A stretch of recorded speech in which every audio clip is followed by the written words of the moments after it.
মূল্যস্ফীতি ও মুদ্রার অবমূল্যায়নের চাপ সামলাতে ইরান সরকার তাদের মুদ্রা রিয়াল থেকে 4টি শূন্য বাদ দেওয়ার উদ্যোগ নিয়েছে। সিদ্ধান্ত অনুযায়ী নতুন রিয়ালের মূল্যমান হবে পুরাতন 10,000 রিয়ালের সমান। মুদ্রা ব্যবস্থায় সরলতা আনতে এবং এতে জনগণের আস্থা ফেরাতে এই পদক্ষেপ সহায়ক হবে আশা করছে ইরান সরকার। ডেস্ক রিপোর্টে বিস্তারিত। ওয়ালটন এখন দেশের সীমানা পেরিয়ে পৌঁছে গিয়েছে 50টিরও বেশি দেশে। ওয়ালটন, ঘরে ঘরে, বিশ্বজুড়ে। ইরানের জাতীয় মুদ্রা রিয়াল থেকে বাদ যাচ্ছে 4টি শূন্য। দীর্ঘমেয়াদী মূল্যস্ফীতি ও মুদ্রার অবমূল্যায়নের চাপ সামলাতে মুদ্রা সংস্কারের এই পরিকল্পনা নিয়েছে সরকার। বছরের পর বছর ধরে চলা অর্থনৈতিক সংকট, পশ্চিমা নিষেধাজ্ঞা এবং স্থানীয় মুদ্রার অবমূল্যায়নের ফলে এই পদক্ষেপকে সময়োপযোগী ও প্রয়োজনীয় হিসাবে দেখা হচ্ছে। সরকারি সূত্রে জানা গেছে, এই পরিকল্পনায় নতুন রিয়ালের মূল্যমান হবে পুরাতন 10,000 রিয়ালের সমান। ইরানে সাম্প্রতিক বছরগুলোতে মূল্যস্ফীতির হার আশঙ্কাজনক হারে বেড়েছে। 2024 সালে বার্ষিক মূল্যস্ফীতি 45% ছাড়িয়ে যায়।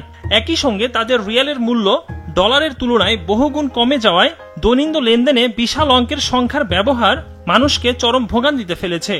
এই পরিস্থিতিতে দেশটির সরকার মনে করছে, মুদ্রা ব্যবস্থায় সরলতা আনতে এবং এতে জনগণের আস্থা ফেরাতে এই পদক্ষেপ সহায়ক হবে। ইরান উচ্চ মূল্যস্ফীতির সময় তাদের মুদ্রা ব্যবস্থা সংস্কারের পথ বেছে নিয়েছে।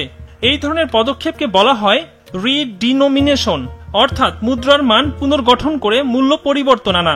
ইরান ছাড়াও এর আগে জিম্বাবুয়ে, আর্জেন্টিনা, ভেনেজুয়েলা ও রাশিয়া তাদের মুদ্রার বিভিন্ন ধরনের পরিবর্তন এনেছে।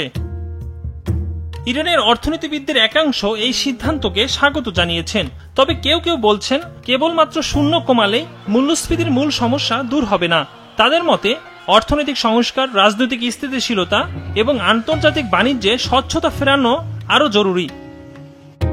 পার্লামেন্টে বিলটি পাশ হলে নতুন মুদ্রা ছাপা, ব্যাংকিং সফটওয়্যার আপডেট, মূল্য তালিকা পরিবর্তন সহ প্রশাসনিক নানা প্রক্রিয়া শুরু হবে। এই রূপান্তর বাস্তবায়নে সময় লাগবে প্রায় 2 বছর। একরামুল ইসলাম খান, বিজনেস রিপোর্ট, মাছরাঙ্গা টেলিভিশন।